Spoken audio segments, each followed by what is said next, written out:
Hello dear students, once again welcome to the chemistry lecture.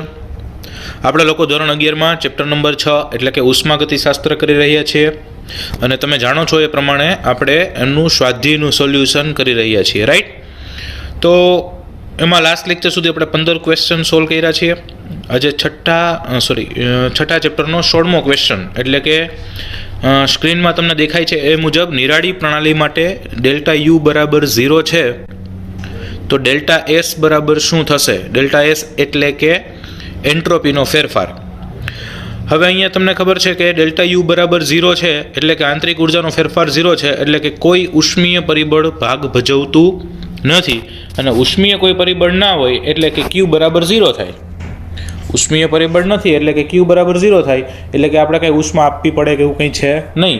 અને તો પ્રક્રિયા આપમેળે થાય છે અને પ્રક્રિયા આપમેળે થાય તો આપમેળે થતા બધા પ્રક્રમોમાં વિશ્વની એન્ટ્રોપી વધે છે એવું આપણે ભણ્યા, રાઈટ? છેલ્લે થિયરીમાં. તો ડેલ્ટા એસ શું આવશે? Greater than 0. અને ડેલ્ટા એસ ગ્રેટર ધેન 0 એટલે કે ડેલ્ટા એસનું મૂલ્ય પોઝિટિવ હશે. પ્લસ વીઈ ને વંચાય શું? પોઝિટિવ વંચાય. ઓકે, પોઝિટિવ એટલે ધન મૂલ્ય હશે. ક્લિયર છે? તો આ થઈ ગયો આપણો 16મો ક્વેશ્ચન. નેક્સ્ટ છે 17મો.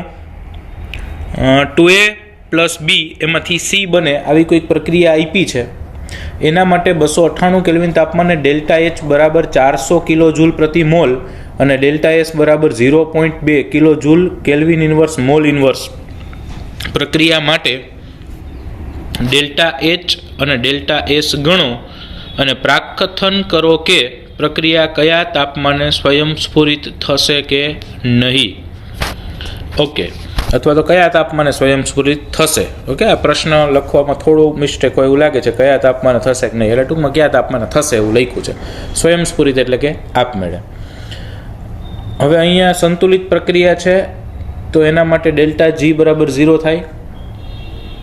Okay, delta G is equal to delta H minus T delta S સૂત્ર છે આપણી પાસે. હવે એમાં ડેલ્ટા જી બરાબર 0 છે તો ડેલ્ટા એચ બરાબર ટી ડેલ્ટા એસ વધ્યું. તો એમાંથી હું ટીને કરતા બનાવું તો શું વધશે? ઓકે, તો that is T is equal to delta H upon delta S અને એના મૂલ્યો આપ્યા છે 400/0.2. એકચ્યુઅલી અહીંયા ડેલ્ટા એચ અને ડેલ્ટા એસ ગણો એવું ના આવે કારણ કે એના પરથી પ્રાકકથન કરો, રાઈટ? એટલે 400 ને 0.2 આપણને બે કિંમતો આપી હતી એટલે એ આપણે અહીંયા 400 મૂક્યા, અહીંયા 0.2 મૂક્યા અને એમની કેલ્ક્યુલેશન આવી તો કેટલી આવી? તો કે 2000 કેલ્વિન આવી. અચ્છા, ડેલ્ટા જી બરાબર 0 કેમ લીધું? તો કે સંતુલન થાય છે ત્યારે, રાઈટ? અને 2000 કેલ્વિન તાપમાને પ્રક્રિયા સંતુલનમાં છે તો 2000થી ઊંચા તાપમાને પ્રક્રિયા આપમેળે થતી હોય છે. એનાથી નીચા તાપમાને આપમેળે નહીં થાય, એનાથી ઊંચા તાપમાને પ્રક્રિયા આપમેળે થશે. બસ આપણને એ જ પૂછ્યું તો કયા તાપમાને પ્રક્રિયા આપમેળે થશે. ઓકે, કયા તાપમાને સ્વયંસ્ફુરિત થશે એટલે કે કયા તાપમાને આપમેળે થશે. તો તમે લખી શકો કે 2000 કેલ્વિનથી ઊંચા તાપમાને પ્રક્રિયા આપમેળે થશે. ક્લિયર? પછી છે નેક્સ્ટ ક્વેશ્ચન. 2Cl ગેસિયસ એમાંથી Cl2 ગેસિયસ પ્રક્રિયા માટે ડેલ્ટા એચ અને ડેલ્ટા એસની સંજ્ઞાઓ શું હશે? હવે અહીંયા 2Cl ગેસિયસ એમાંથી Cl2 ગેસિયસ પ્રક્રિયા માટે બંધ બનવાની ઘટના દર્શાવે છે. એ કેમ ખબર પડી? તો કે અહીંયા તમે જુઓ ને તો પ્રક્રિયકની સાઈડ શું છે? તો કે 2 ક્લોરીન પરમાણુ છે અને સામે નિપજ સાઈડ શું છે? તો કે ક્લોરીન અણુ છે, Cl2 ભેગા થયેલા છે, રાઈટ? મતલબ 2 ક્લોરીન જોડાય પ્રક્રિયકમાં અને નિપજ તરીકે Clનો અણુ બને એટલે કે બંધ બનવાની ઘટના છે. અને બંધ બને ત્યારે ઉષ્મા મુક્ત થાય. બંધ તોડવો હોય તો ઉષ્મા આપવી પડે, બને તો ઉષ્મા મુક્ત થાય. ઉષ્મા મુક્ત થાય એટલે ડેલ્ટા એચનું મૂલ્ય કેવું હોય? તો કે ઋણ હોય એટલે કે નેગેટિવ હોય. તો અહીંયા આપણે લખ્યું છે delta H is equal two -VE. -VE એટલે એને વંચાય નેગેટિવ.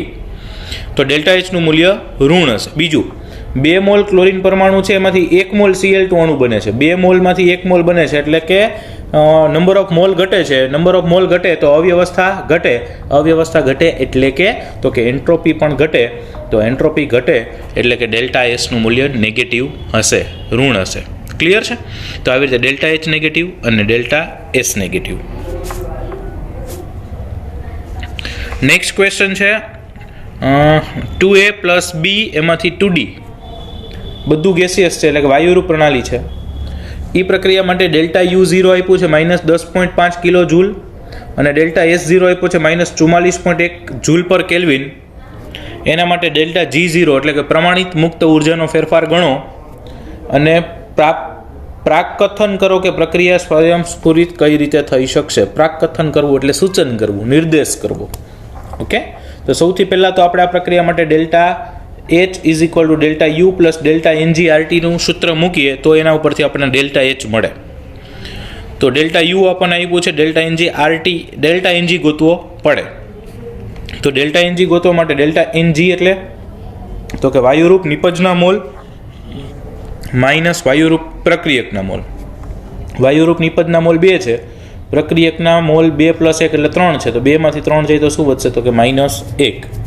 તો ડેલ્ટા NGની કિંમત આવશે -1. બસ બધી કિંમતો અહીંયા મૂકી. ડેલ્ટા યુની કિંમત મૂકી -10.5, ડેલ્ટા NGની મૂકી -1, આરની મૂકી 8.314 10 - 3 ઘાત અને ટીની કિંમત મૂકી 298 કેલ્વિન તાપમાન.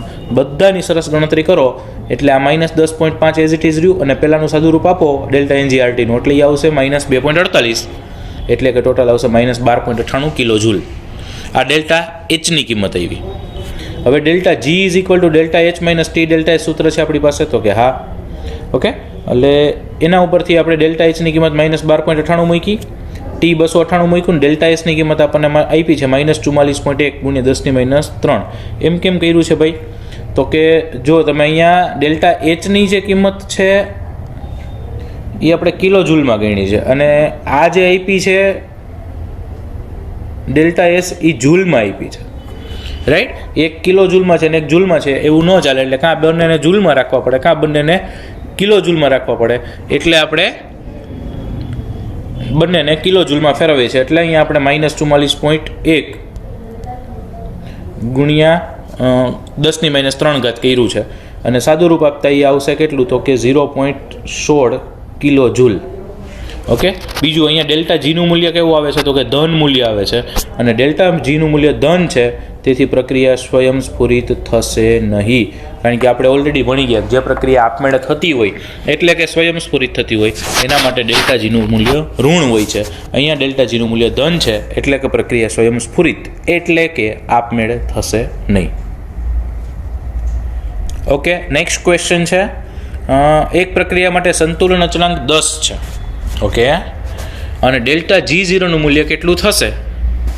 R અને Tની કિંમતો આપણને આપી છે કે R બરાબર 8.314 જૂલ પર કેલ્વિન પર મોલ અને T 300 કેલ્વિન તાપમાન. તો આપણે શું પૂછ્યું છે? ડેલ્ટા Gનું મૂલ્ય પૂછ્યું છે, Kનું કિંમત આપી છે. તો એ બે વચ્ચેનો સંબંધ દર્શાવતું સમીકરણ લેવાય. તો delta G0 is equal two -2.303 RT log K આ સૂત્ર છે. Delta G0 is equal two -2.303 RT log K. Bus just put down the values and simplify that, we'll get the answer. So 2.303 as it is, R is equal to 8.314 which is already given in the question. T is 300 Kelvin, that is also given in the question, and log K, log and K is equal to 10. Log 10 is always 1, right? આમ 10નો log 0 થાય, point મૂકો એટલે 1.000. Okay, તો આવું કંઈક થયું, બધાનો ગુણાકાર કરી નાખો એટલે -5744.1 જૂલ એવો આન્સર આવશે. -5744.1 જૂલ.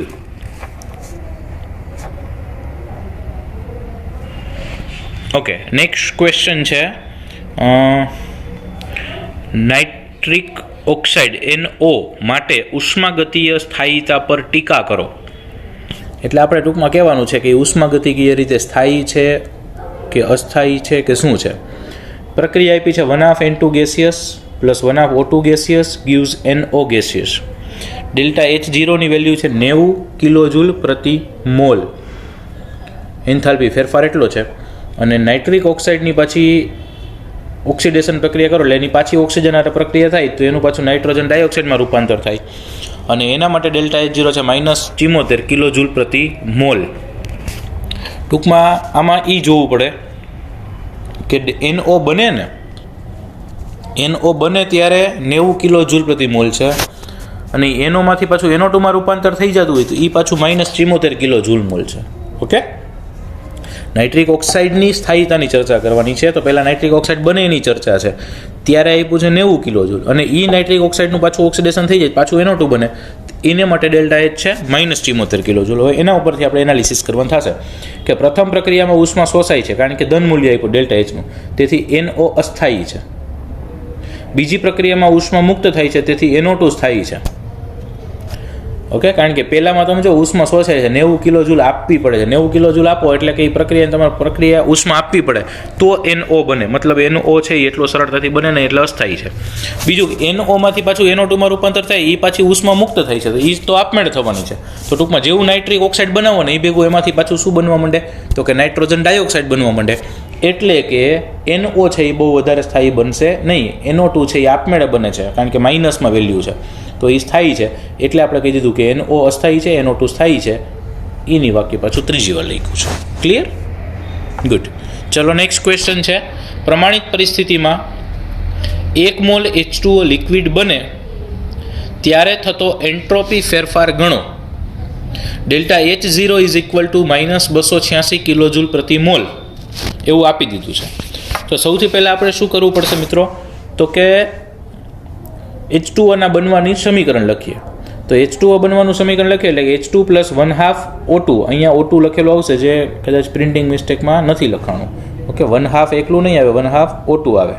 અને એમાંથી શું બને તો કે એમાંથી પાણી બનશે 1 મોલ. અને એના માટે ડેલ્ટા એચ આપણને આપ્યો છે -286 કિલોજૂલ પ્રતિ મોલ. હવે એના ઉપરથી આપણે કહી શકીએ કે 1 મોલ પાણી બને ત્યારે -286 કિલોજૂલ ઉષ્મા મુક્ત થાય છે. વળી ઘણા પાછો પ્રશ્ન થાય સર તમને આપણે થોડા અંતર્યામી છીએ તો ખબર પડી જાય કે ઉષ્મા શોષાય છે મુક્ત થાય, તો કે ભાઈ એમાં એવું છે કે જો ડેલ્ટા એચની કિંમત ઋણ આપી હોય તો મુક્ત થતી હોય, ધન આપી હોય તો શોષાતી હોય, એના ઉપરથી ખબર પડે, રાઈટ? તો અહીંયા તમે જુઓ તો 1 મોલ H2O બને છે ત્યારે -286 કિલોજૂલ ઉષ્મા મુક્ત થાય છે. અને આ ઉષ્મા ક્યાં જતી હોય તો કે પર્યાવરણમાં. એટલે પ્રણાલીમાંથી મુક્ત થાય છે અને પર્યાવરણ દ્વારા શોષાય છે. તો Q સરાઉન્ડિંગ કેટલું થશે તો કે +286 કિલોજૂલ પ્રતિ મોલ, કારણ કે પર્યાવરણ તો એ મેળવે છે ને એટલે એના માટે પ્લસ થયું. સરાઉન્ડિંગ એટલે પર્યાવરણ, SURR એટલે સરાઉન્ડિંગ એટલે પર્યાવરણ. તો ડેલ્ટા એસ નું સૂત્ર આપણી પાસે છે, delta S is equal two Q surrounding upon T. Q surrounding is given 286 and the temperature is 298. પ્રમાણિત પરિસ્થિતિ કીધું છે એટલે 25°C એટલે કે 298 કેલ્વિન લઈ લો તો એમનો ગુણોત્તર આવશે 0.9597 કિલોજૂલ પ્રતિ મોલ. એટલે જૂલમાં ફેરવવું હોય તો એને ગુણ્યા 1000 કરી નાખો એટલે 959.7 જૂલ પર કેલ્વિન પર મોલ. ઓકે, છેદમાં T છે એટલે જૂલ પર કેલ્વિન પર મોલ આવશે, રાઈટ? તો 959.7 જૂલમાં આન્સર આવશે. કિલો જૂલમાં રાખો તો 0.959, એમાં પણ કેલ્વિન છેદમાં આવશે. ક્લિયર છે? ફાઇન. ચલો, તો આ થઈ ગયું મિત્રો આપણું સ્વાધ્યાય. અને આની સાથે સાથે આપણે જે અંદરના ક્વેશ્ચન્સ આપ્યા છે ઉદાહરણના એ પણ ગણજો. અને એમાં ક્યાંય પણ ડાઉટ્સ હોય તો મને જણાવજો. ઓકે, નેક્સ્ટ લેક્ચરમાં આ જ ચેપ્ટર હજી આમાં થોડુંક કન્ટિન્યુ આગળ વધારાનું કરશું. આજ પૂરતું એટલું રાખીએ, બાકીનું નેક્સ્ટ ટાઈમ. Thank you.